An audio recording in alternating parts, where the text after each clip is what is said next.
Baada ya mashabiki kumisi kwa muda mrefu sana kuonekana jukwani bondia kutoka Tanzania Hassan Mwakinyo hajawa disappoint wa Tanzania. Hii ni mara baada ya kushinda kwa KO katika pambano lake la jana, ambapo alikuwa anapambana na Nigeria Stanley Eribo, ambapo katika raundi ya pili tu Hassan Mwakinyo alimtwanga bondia huyo kutoka nchini Nigeria. Sasa kati ya vitu ambavyo vimevutia watu wengi sana na kuzua discussion kupitia social media ni t-shirt ambayo alikuwa ameivaa Hassan Mwakinyo baada ya kumaliza pambano hilo. Hassan Mwakinyo alikuwa amevaa t-shirt fulani hivi nyeupe ikiwa imekatwa kola, inaonekana hapa ni kiwembe kimehusika, mambo ya designing.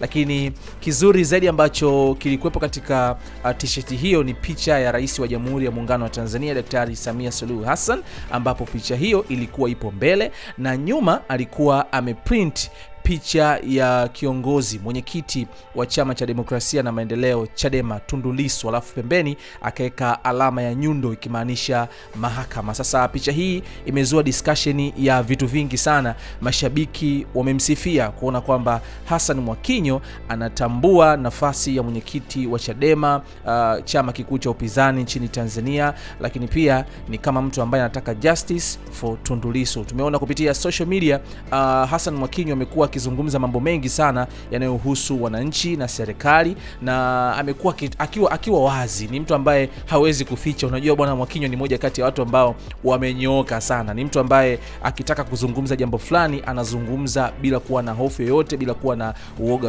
wowote. Sasa ukiangalia tu hiki kitu ambacho akifanya Mwakinyo kisanaa, tunasema kwamba anatambua, amemweka mbele Rais wa Jamhuri ya Muungano wa Tanzania, anatambua uwepo wa Daktari Samia Suluhu Hassan, lakini pia anafahamu umuhimu wa upinzani, umuhimu wa demokrasia nchini Tanzania. Na kwa sababu mpaka sasa Tundu Lissu yupo ndani, hukumu yake bado haijatoka, hivyo anaiomba mahakama, sasa tunasema hapa kifasihi zaidi, anaiomba mahakama kutenda haki na mwisho wa siku aweze kuwa huru, au basi hukumu itolewe, kama kushinda ashinde, kama kuhukumiwa basi ahukumiwe.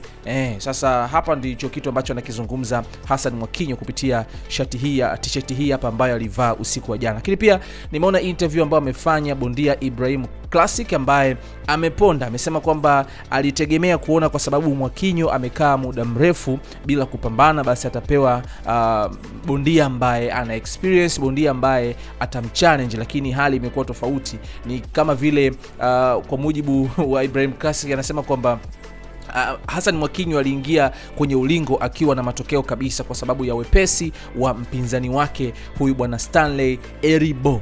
Yes, hayo yalikuwa ni maoni ya Ibrahim Classic, unaweza kumsikiliza hapa mbele pia. Lakini pia shusha comment yako kwa hiki kitu ambacho kakifanya Hassan Mwakinyo kwa kuprint t-shirt ambayo ina picha ya Rais Samia Suluhu Hassan, lakini pia nyuma ina picha ya kiongozi mkuu wa Chama cha Demokrasia na Maendeleo Tanzania Chadema.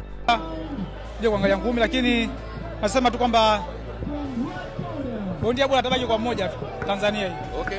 Ibrahim Classic peke yake. Yaani kila sekta nimekaba. Kwa hiyo nasema kwamba Champions nilijua labda akacheza muda mrefu, anaweza labda akacheza akaleta labda bondia ambaye kidogo akumpa challenge kidogo kwa sababu anacheza muda mrefu. Lakini mwisho wa siku mtu anakuja kwenye mechi unajua pesa matokeo yashatoka mfukoni. Kwa hiyo ni kitu ambacho sometimes unaweza unawaaminisha watu kama wewe labda ni bora, lakini una ubora ule. Na watu wana ubora ambao unajiaminisha wewe ni bora. Kwa hiyo ni kitu ambacho yani hata mashabiki sometimes wanaweza kuwa wanalalamika kwamba bwana yani tunasikilia hivi na hivi na hivi, kwa sababu ukiangalia bondia wao hata mechi zake za tatu za mwisho zote kapoteza katika na watu ambao wana hata mechi moja walioshinda, wote wamepigwa zote. Kwa hiyo kabisa hii sijajua labda tunaaminisha vipi wa Tanzania kama si ni bora wakati tunacheza watu ambao sio mabora.